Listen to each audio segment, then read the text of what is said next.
Good morning. Welcome to Shawnee Mission Unitarian Universalist Church. Whoever you are, whomever you love, wherever you are on your life's journey, you are welcome here. We are so happy that you've chosen this YouTube channel, this Sabbath, this sanctuary in time. We know that you have so many options on Sunday morning, and that you chose to be here is something that we celebrate. We extend an especially warm welcome to our visitors and anyone who may be watching our service online for the first time. If you like to follow along with the hymns using a hymnal and forgot to pick one up on your way in, please feel free to grab one from the carts near the entrance here in a moment. We now invite everyone to greet each other in any way you possibly can. Elbows if you're here, and if you're joining us online, please say hi in the chat.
Thanks, everyone. We have an announcement from Rev. Rose.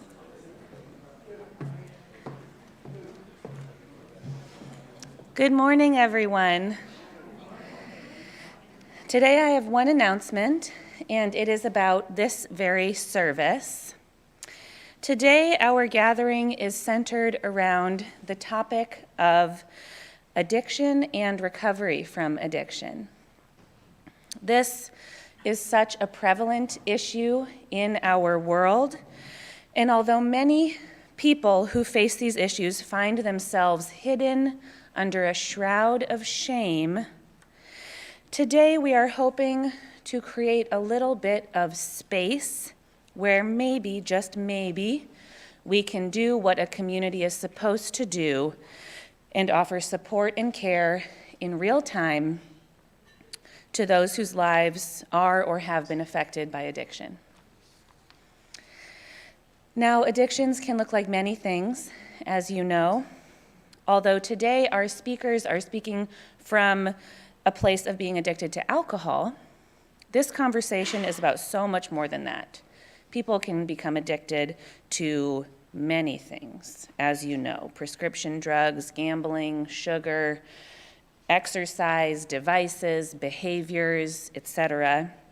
And all of it, of course, is closely interwoven with mental health issues. But no matter where you or your loved ones are on their journey of recovery, I want to be very clear that we do not see addiction as a moral failure. This is very, very important. It's a brain chemistry, it's a disease. Substance abuse disorder is in the DSM, and just like if you had a brain tumor, it would not be your fault, you still would play an incredibly important role in your own health and wellness and recovery. Addiction is a hereditary disease, a family disease by nature and nurture, which is why we have some very special participants offering the words today. Tony Lee and Courtney Carlson are here today, and they are a married couple who have chosen to share some of their own paths to recovery in their family, which could be similar or very dissimilar from yours. We are a theologically diverse congregation, and there are many ways to find support.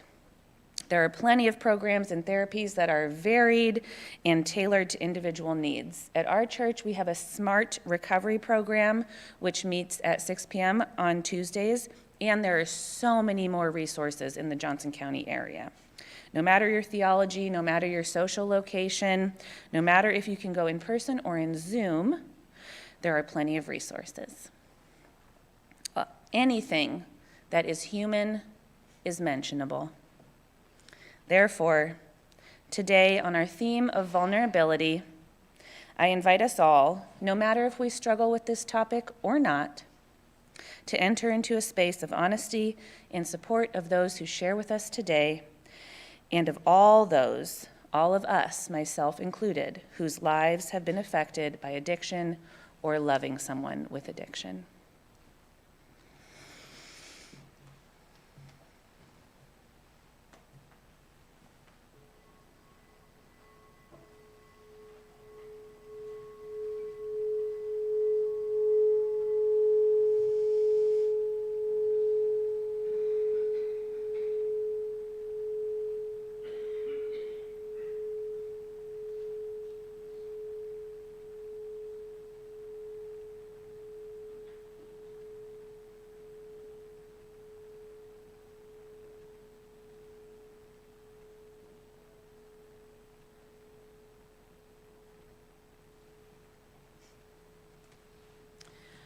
Our opening words today come from singer-songwriter Nako. We are going to practice singing the chorus of a song so that we can all sing it together later, but first I'll read the words to you.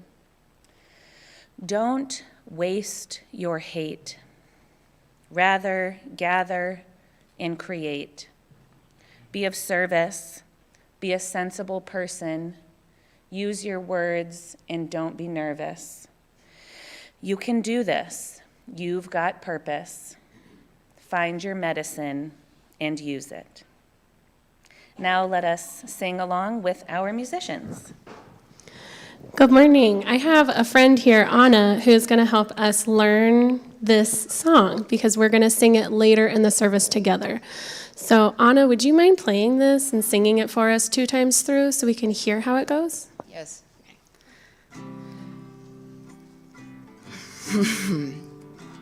I'm like, my brain just farted. Don't waste your hate, rather gather and create. Be of service, be a sensible person. Use your words and don't be nervous. You can do this, you've got purpose. Find your medicine and use it. Should I do it again? Okay.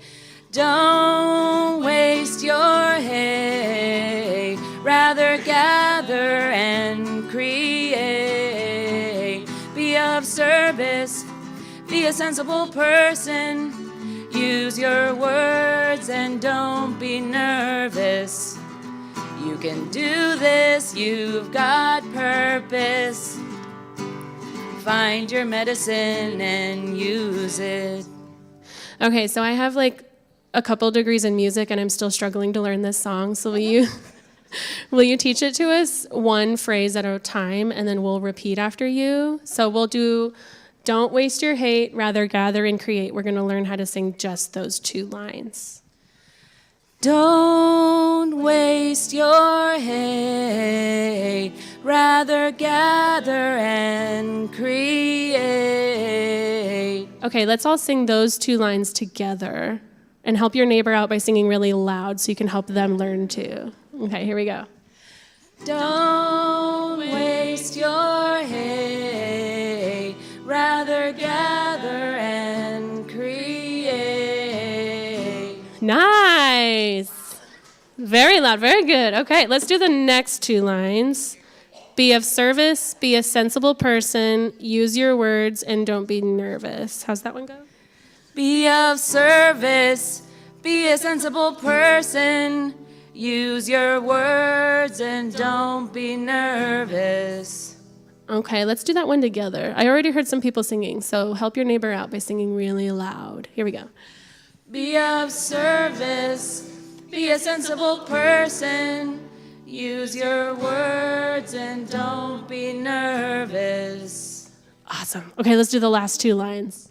You can do this, you've got purpose. Find your medicine and use it. Okay, let's all sing that last one together. I think that's the hardest one for me to sing, so it's low. Here we go. You can do this, you've got purpose. Find your medicine and use it. And now we have a choir. Let's sing the whole thing together a couple times through. Let's maybe do it 3 times through to give us enough time to practice it. That way we can... 2? Really? Okay. Who votes for 2? Okay. Who votes for 3? Okay, 3. Okay, we'll do it 3 times together to give us plenty of time to practice. Because we're singing it later in the service, so. Okay. Don't waste your hate, rather gather and create. Be of service, be a sensible person. Use your words and don't be nervous. You can do this, you've got purpose. Find your medicine and use it. Don't waste your hate, rather gather and create. Be of service, be a sensible person. Use your words and don't be nervous. You can do this, you've got purpose. Find your medicine and use it. Last time, they sang, don't waste your hate, rather gather and create. be of service, be a sensible person. Use your words and don't be nervous. You can do this, you've got purpose. Find your medicine and use it. Wow. Thank you so much for joining us and learning that today. I love that. All right. Come, let us worship. Please rise as you are willing and able for our opening hymn, number 34, Though I May Speak with Bravest Fire.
As Quinn comes forward to light our chalice, we invite you to join us as we recite our covenant. Let us affirm that Love is the doctrine of this church. The quest for truth is its sacrament, and service is its prayer. To seek knowledge and freedom, to serve and freedom, to serve humanity in fellowship, to the end that all souls shall grow into harmony with the divine. Thus do we covenant with one another.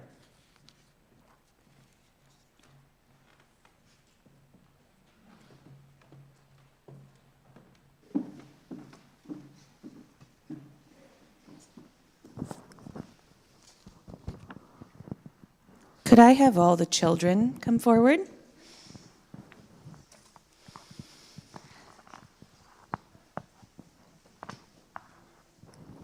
Hi, everybody. Hi, guys. How are you all? It's nice to see you. So today, I'm going to have to lean over this so I can see you guys. Today, the adults are talking about addiction, which is a word that is used to describe when someone has no control over what they put in their body or what they do. You may have heard of people who have a drinking problem or people who are addicted to drugs. Those are words you might have heard. And these are words people use when someone is just not able to stop doing something. Now, addiction is a type of a brain disease.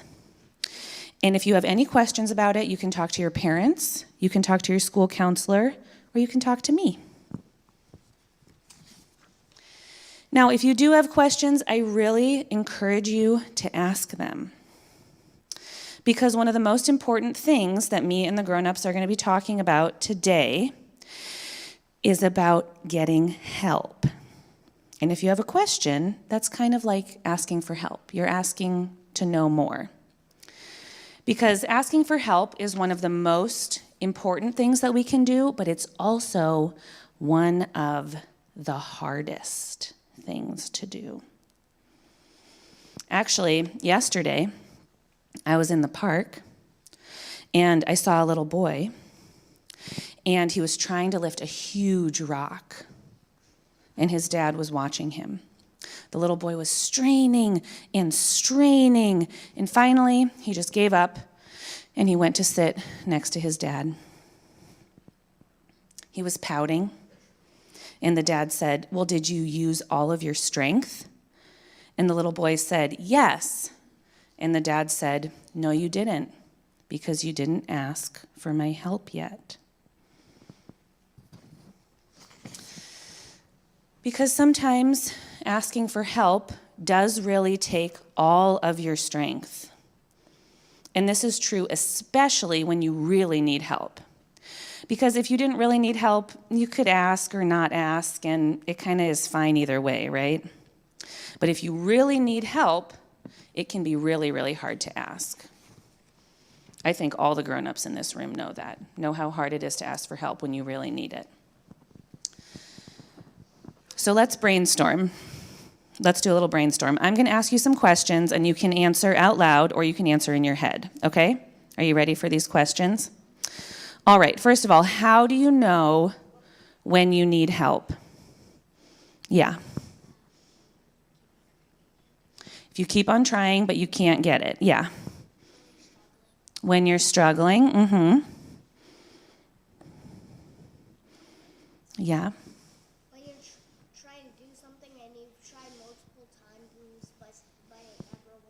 Yep, if you've tried multiple times and it's just not working.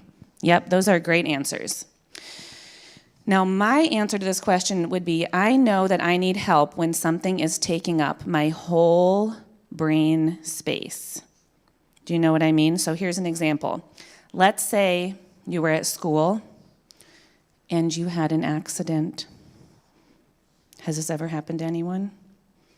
It has happened to me. Yeah, let's say you were at school and you peed your pants. Okay, now you might feel really embarrassed, right? And you might tie a sweatshirt around your waist, and you might just sit at your desk and be frozen. that you have this secret, this embarrassing secret, okay? And that should be your aha. If you have a secret, that's a moment you should say, maybe I need help. Now, there are different types of secrets. There's sweet secrets. So a sweet secret is like, don't tell Reverend Rose there's a baby shower for her after church. That's a sweet secret, and that's a secret you can keep. But a sour secret is a secret that someone might get hurt if you don't tell it, and that person might be you. Okay, next question. Why is it hard to ask for help? Why? Yeah. You might be judged. Yeah. That's basically the answer. Yeah. People might laugh and make fun of you. Yeah. Exactly. Yeah. Ego, right. It's hard to, ego death is difficult. Yes. Yeah, because the person might say, I'm not friends with people who've had an accident at school. Right? Okay, well, I guess we're not friends anymore. You might be then embarrassed and lonely. That's not where you want to end up. So, the first step when you're asking for help is to identify someone who is definitely not going to make fun of you and is definitely going to help you. So, you just go for the lowest hanging fruit. Who can I talk to that's not going to make fun of me and is, yeah? You could talk to your mom. Yeah. Your dad. You could talk to me. You could talk to any adult that you feel is not going to make fun of you. And so you don't have to go to the person who you're hoping won't make fun of you, right? Okay, so that's the first step. The first step is just to find the person who's going to help you and then go and say, what would you say? Yeah? See how hard it is? You'd say, I need help. Let's say it together. Ready? I need help. There you go.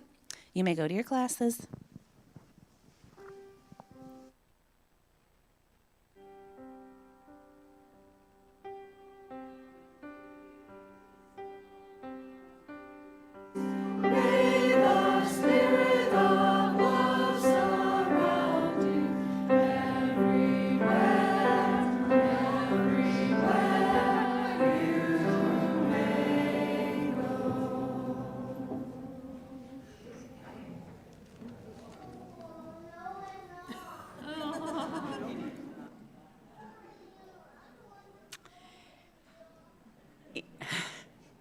Each month, we as a community take time to reflect on a theme. The children do this in their classes, and we do it here in worship and in our small groups. This month, the theme is the path to vulnerability. A definition I found for vulnerability is willingness to show emotion or to allow one's weaknesses to be seen or known, willingness to risk being emotionally hurt.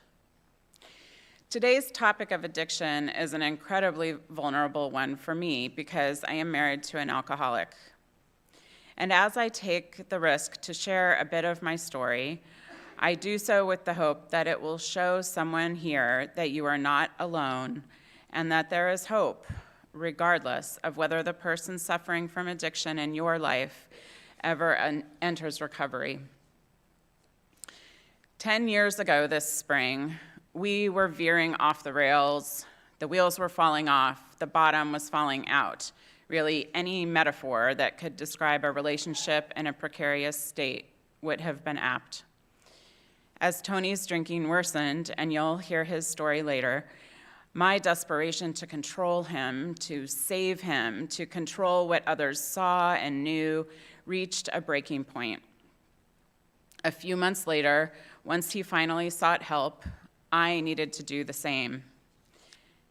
Aside from immediate family and a few trusted friends, fear and shame kept me from reaching out to others. I knew I needed help and thankfully found a good therapist, which proved to be incredibly important to my own recovery and healing, both physically and emotionally. It was hard, deeply emotional work, but through my recovery, I began to understand and accept that the only person I could control, the only life I could save, was mine. The only person I could control was myself, and the only life I could save was my own.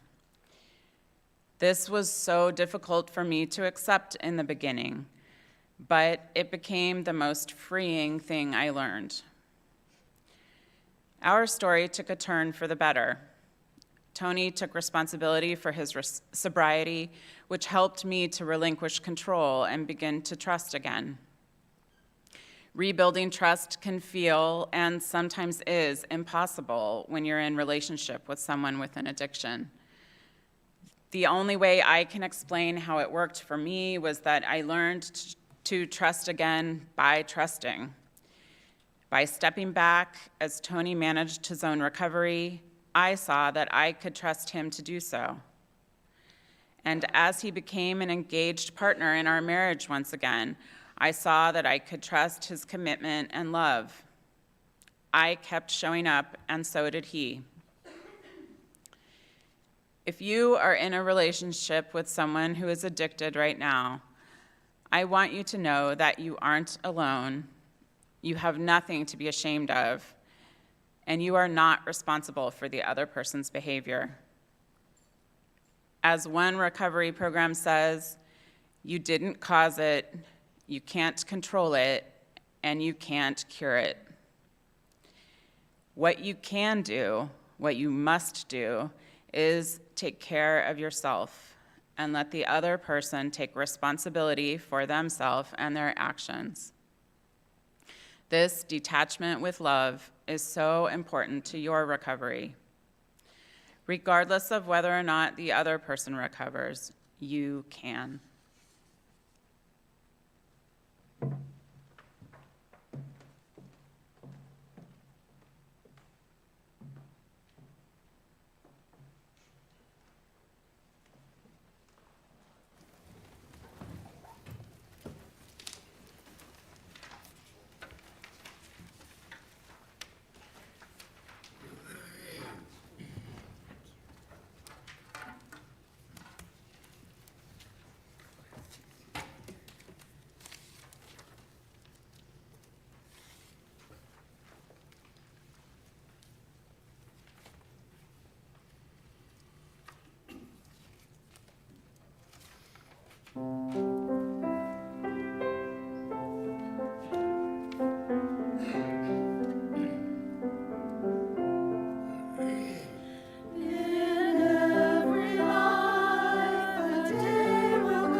We come to this place to see and be seen, to teach and be taught, to hear and be heard.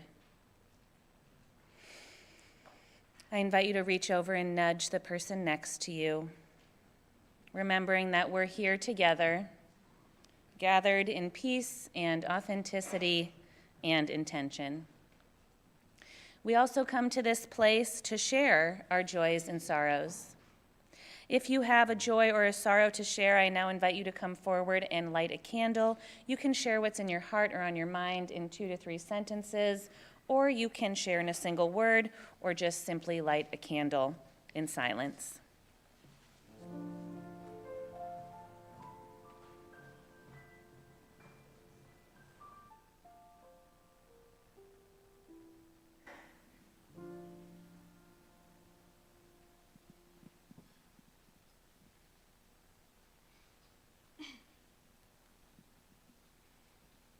My name is Shawnee. I want to light a candle for the joy and miracle of being clean and sober for 34 years.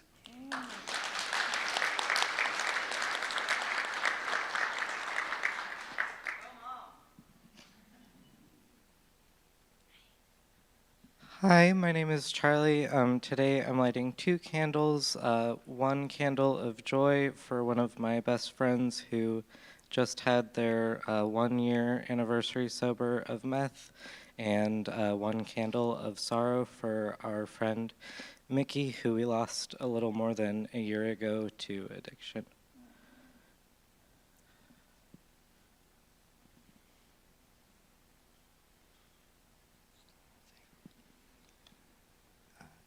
My daughter has a meth addiction, and she had it for about 6 years, and she's been clean 2 years now. And it's just getting really hard for her because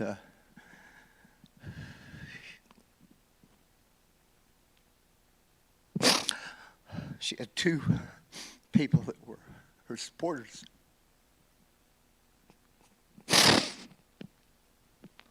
Her grandma and her mom.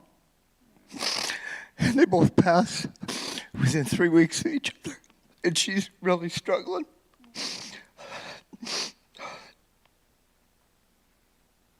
Okay, come on. There you go.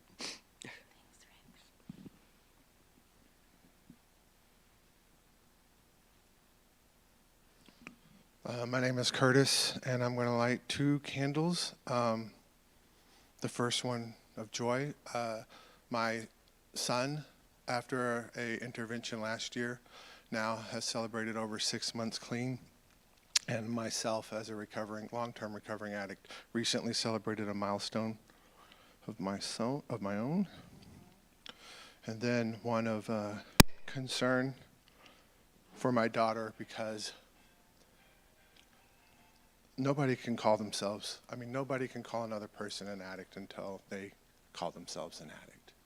So I'm lighting a candle of concern for my daughter who suffers with substance abuse issues.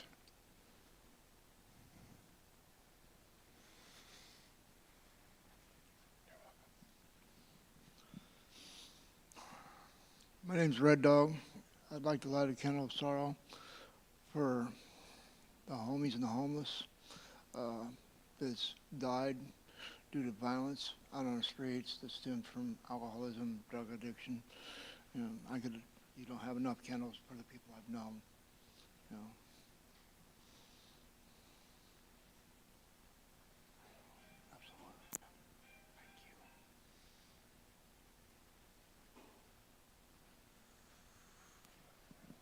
Well, I waited a minute because I was trying to decide whether to come up or not.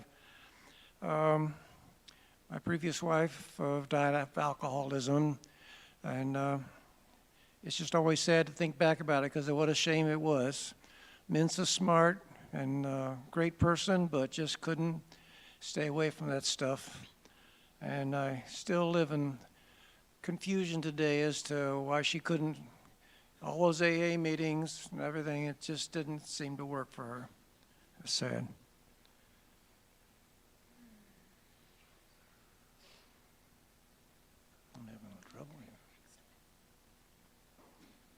think it's going. It's weak and feeble flame. I light the remaining candles for all the joys and sorrows that remain unspoken in the silent sanctuaries of our hearts. And then I'll invite us to speak these words together. We hear your words. We witness your life in all its heaviness and brilliance, and we carry your joys and sorrows in a shared heart.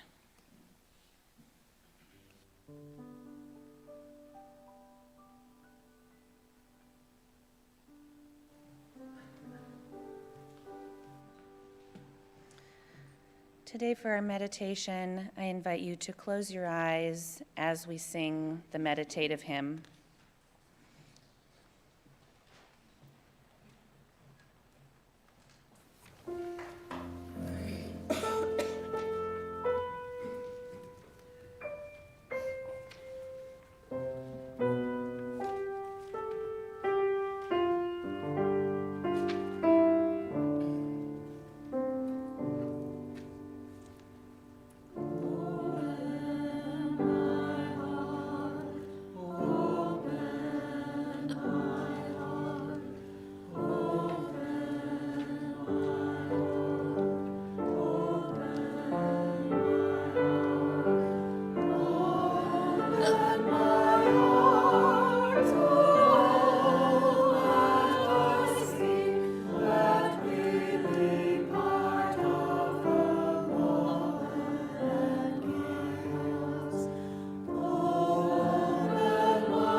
Our first reading is a poem titled "The Journey" by Mary Oliver.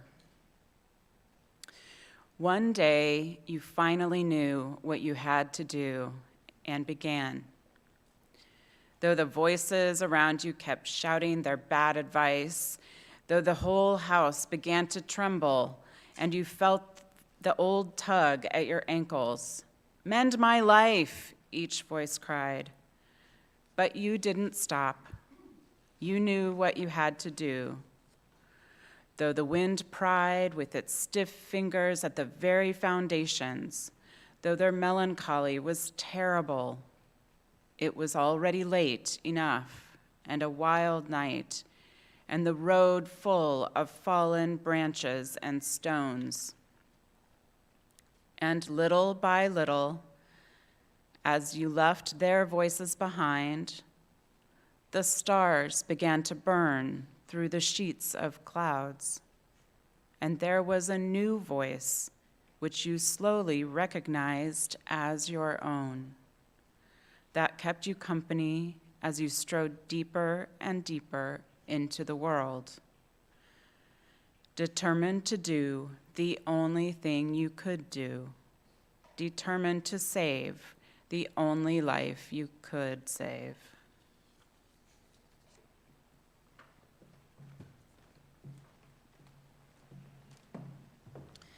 Our second reading comes from the Big Book of Alcoholics Anonymous, which was chosen by our speaker today. He says that when he first read this reading, he really didn't like it. He just didn't want his wife to leave and didn't want his work to fire him. But as he found sobriety, he came to understand that, as the Big Book says, there is a solution. Almost none of us like the self-searching, the leveling of our pride, the confession of shortcomings, which process requires for its successful consummation. But we saw that it really worked in others, and we had come to believe in the hopelessness and futility of life as we had been living it. When, therefore, we were approached by those in whom the problem had been solved, there was nothing left for us to do but pick up the simple kit of spiritual tools at our feet. We have found now much of heaven, and we have been rocketed into a fourth dimension of existence of which we had not even dreamed. The great fact is just this and nothing less, that we have had deep and effective spiritual experiences.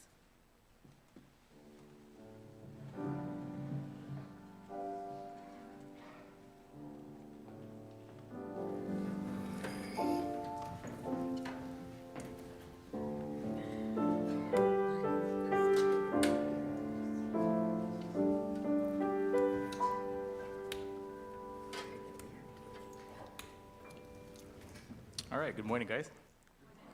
My name's Tony. I'm an alcoholic. Get closer. Get closer, okay? My problem is that once I start drinking, I can't stop. And I always want to start. There was a time when I came up with all kinds of ways not to start. I would take trips, I would read self-help books, but every time something great happened to me, something was missing. I loved alcohol, and it always made things better. I would try to drink expensive alcohols, and I would also drink really cheap alcohol. Occasionally, I would have a 2-beer limit, but that usually meant that I had unlimited bottles of liquor. I would actually set up specific times of day when I would drink. At the end of my drinking, I was drinking around the clock. Drink first thing in the morning, during the day at work. I would even get up in the middle of the night to drink. And by the end of my drinking, all the people around me were a pain. I would drink before I met them because I couldn't handle them. And I would drink after I met them because I couldn't forget them. The alcoholic in your life, you or someone that you love, might do it differently.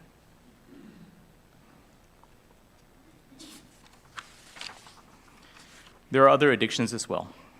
And I can't tell you what it's like with drugs, and I don't know what it's like with sex addiction. I can't tell you anything about overeating or gambling. However, as a spoiler alert, I've been with enough people with other addictions. There are a lot of similarities. So at the end, I was full of spirits, but I really wasn't spiritual. My drinking took me to the point where my wife was about to leave, my job was about to fire me, and I was suicidal. And as a side note, I want to tell you that it's okay to feel suicidal. It's okay to make plans. It's okay to make attempts. And I say this to normalize this part of being human. If you are thinking about these things, know that you can keep coming back to places that ground you, and reach out to anyone on the church staff or the leadership if you need the support. It is important, however, that you survive these plans and thoughts. I went through that. I'm still here. So at the end of my drinking, I did have a spiritual experience. I was drunk one day. I should have been working. Instead, I was lying on the couch, and I was thinking of killing myself. They say that life sucks, and then you die. The spiritual axiom then is, why wait? If you go somewhere and you don't like it, don't come back. But then I prayed to the God of my childhood, and I asked, help me. And for me, it was the first time that I had prayed that way. I usually ask for stuff. Get me this job. Help me avoid this mess that I make. Help Gloria Kim fall in love with me. My old way of prayer wasn't working, and this new prayer style has, in fact, changed my life. Because within a week, I was on the way to the hospital because I thought I was having a heart attack. Now, on the way to the hospital, I decided I wasn't ready to die. And about a week later, I was on the road to rehab. I was a sad, lonely man. My sister showed up one day and asked me if I was ready, and I was. And I thought she came out of the goodness of her own heart. I thought that for years. Turns out there was an intervention. And she had drawn the short straw. So, my last drink was 2 Bloody Marys on an airplane on the way to rehab.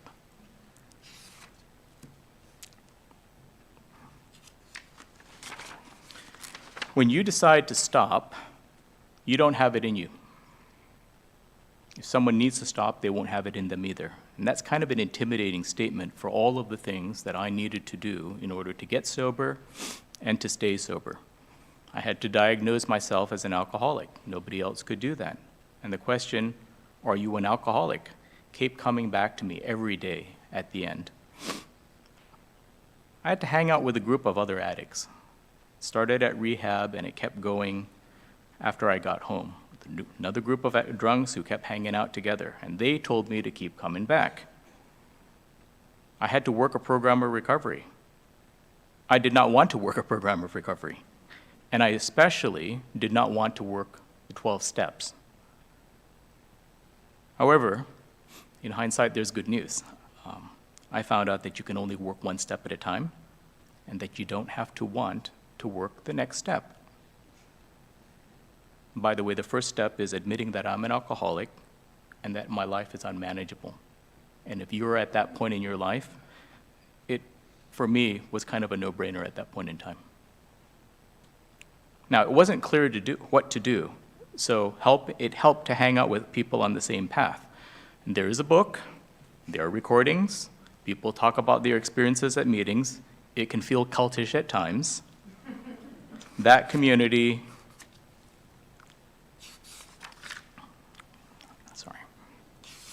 that community was as weird to me as coming to this community the first time. But I kept coming back. I saw what they had, and I wanted what they had, and I guess I had to do what they did. And so I asked this guy to help me work the steps. And I had to do the work, or I was going to drink again. I wanted what he had, so I kept coming back. And if you want to know what they had, you could actually go and see what they have for yourself. There are times when I did not want to carry on, and when you're on your own and nobody's nagging you, it's easy to stop. And so I prayed for the willingness. At the start, when I was barely sober, I would pray on a daily basis, and most days now I pray. And I learned a specific way to pray. Give me knowledge of your will for me, and give me the power to carry that out. That's all I pray every day, no more, no less. I worked all 12 steps. I've helped other people work 12 steps as well. I've also helped other people work just 3 steps or 5 steps, whatever they needed to do. And I keep coming back. So today, I stay sober 1 day at a time. It's been almost a decade now. Getting sober is the hardest thing that I have ever done in my entire life. And I remember that I had no hope at the start and suffer recurring episodes of not wanting to do the work. When someone says to you, you don't have it in you, it typically implies that you should stop trying. When I say I don't have it in me, it means that I lack the willingness to do the next right thing, and that I should ask for help. And so a community of recovering addicts showed me how to do it by succeeding and failing 1 day at a time. They told me to keep coming back. My higher power, too, and I'm agnostic, but I have a higher power. He says keep coming back too. So sometimes I show up dirty. Sometimes I show up smart. Sometimes I think I know what needs to be done, but all of this new behavior feels really clumsy to me. And my conception of a higher power welcomes and accepts me as the imperfect human being that I am today. In my program, they say God is doing for us what we could not do for ourselves. And that is a promise that means so much to me. It sometimes brings me to tears. As a result of my recovery program, I had a spiritual experience. And that spiritual experience changes my life on a daily basis, and it feels pretty practical to me. I stay sober one day at a time. I don't read minds. I ask questions. My actions are more important than my intentions. I don't aspire to be a people pleaser, and I don't need you to be happy for me to be happy. I ask for help nicely. Someone once told me that your chances of getting something go up if you ask nicely. And I only need to be well enough today to be of service to another alcoholic. All of these things I do on a good day. Ask my family. Some days are better than others. But it turns out that recovery is a learn by doing program, and so I keep going. When I came back to this community a few years ago, actually I didn't come back, came for the first time. A couple of years ago, I didn't expect to keep coming back. Today, I expect I'll come back next week if I ask for the willingness. Nobody here tells me to stop going where I currently go or to switch denominations. There's an inclusiveness to this community. And in the same way that my program says that anyone can get sober, everyone is welcome here.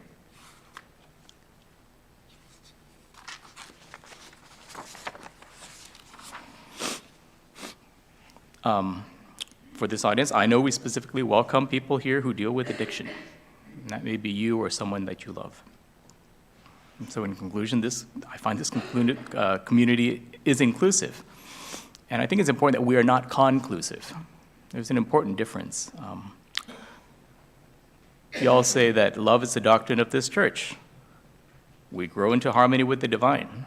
Service is our prayer. What does that mean? I haven't met anyone here who can tell me fully, but we keep coming back. Thank you.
Knowing it's not over.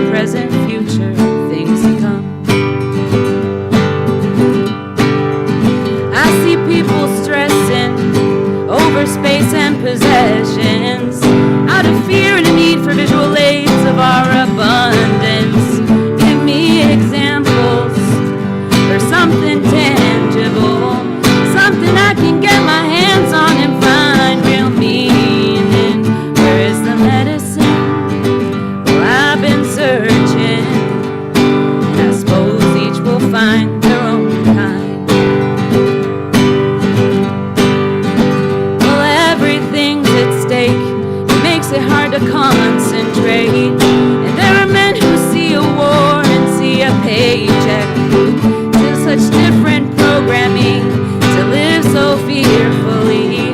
Terror this and terror that, terrible reality. There is no medicine on the television, so turn it off and turn yourself around. And let's just face it, the world's really racist. Even the most peaceful of us gets caught in the trend. To live cohesively is almost a fantasy. We ought to know it starts with humbling our egos. What is the medicine for cultural wounding? Has its moments, has its melodies, has its time.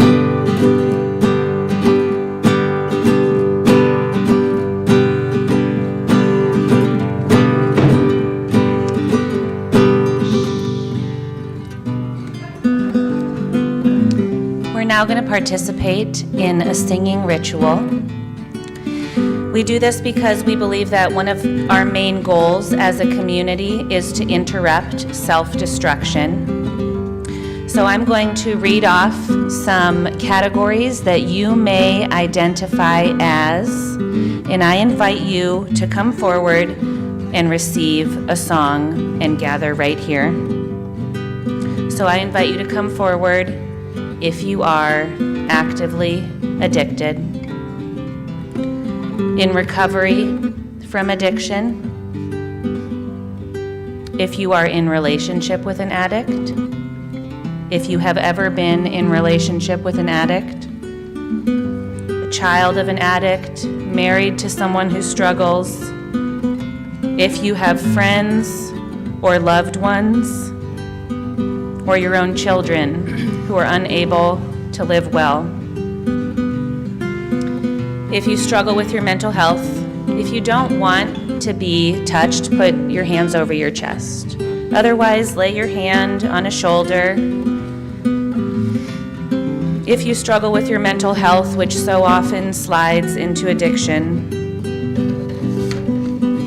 If you struggle with addictive behaviors.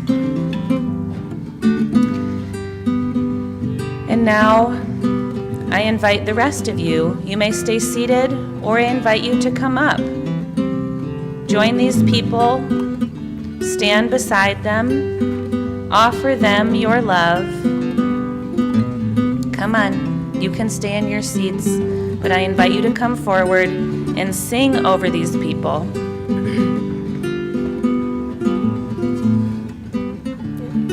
Good.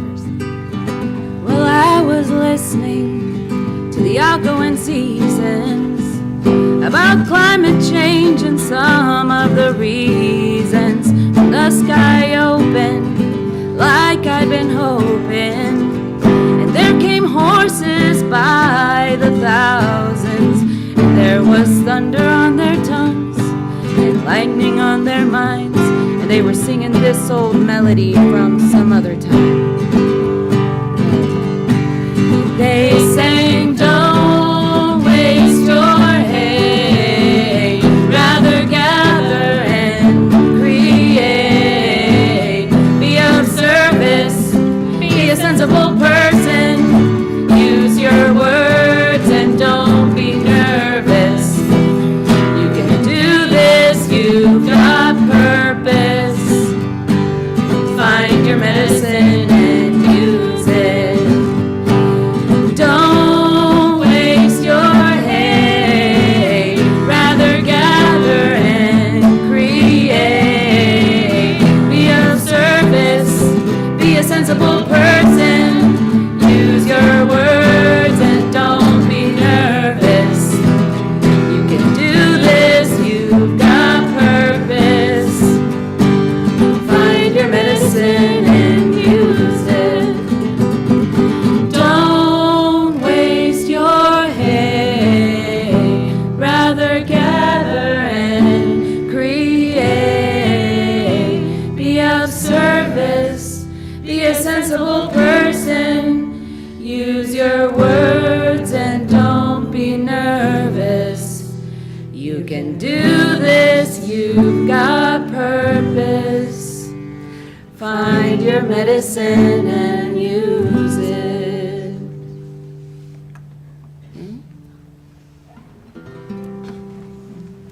Thank you. You may return to your seats. The work of the church depends on us, our generosity of time, wisdom, and financial resources. We invite you to give generously to support the ongoing work of the church. The offering will now be given and received in grateful appreciation of our shared values as these three sing Landslide by the Dixie Chicks, which is about cocaine. Okay.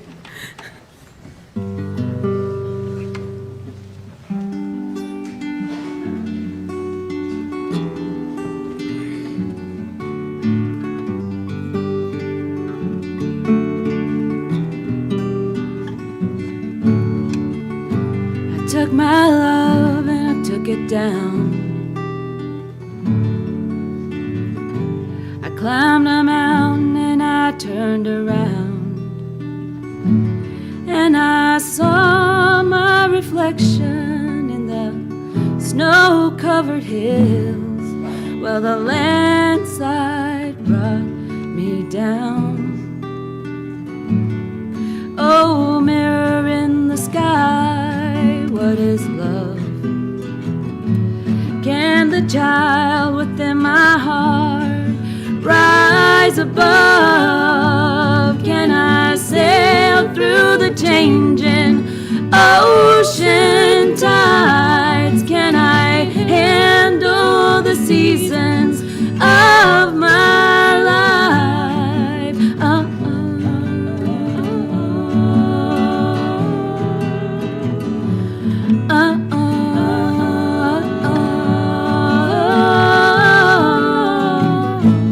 Well, I've been afraid of changing, 'cause I build my life around you. But time makes you bolder.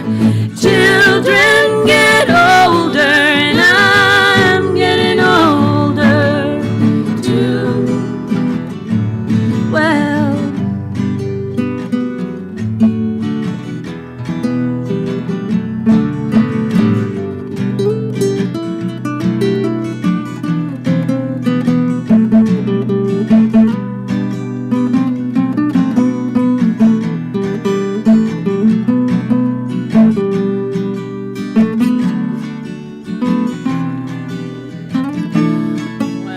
I've been afraid of changing, 'cause I build my life around you. But time makes you bolder. Children get older, and I'm getting older too. And I'm getting older too. Well, take this love and take it down. Yeah, and if you climb a mountain and you turn around, and if you see my reflection in the snow-covered hills, well, the landslide brought me down. And if you see my reflection in the snow-covered hills, well, maybe,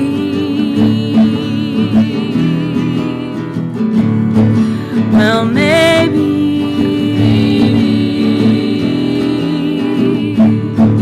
well, maybe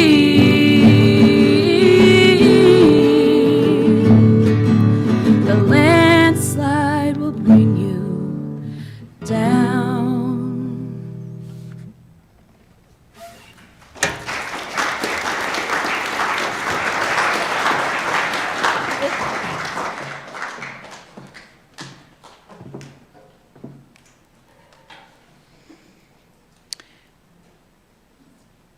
We extinguish this flame, but not the light of truth, the warmth of community, or the fire of commitment.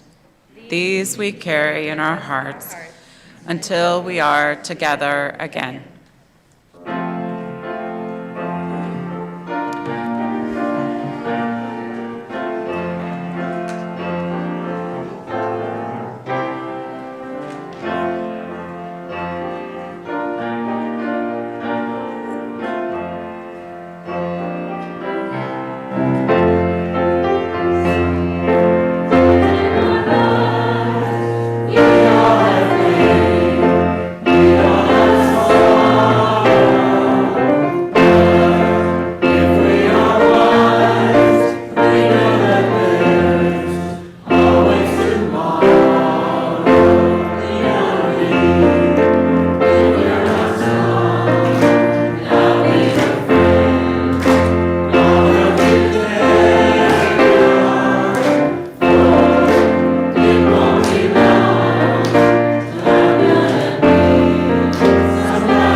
This week, I invite you to ask someone for help.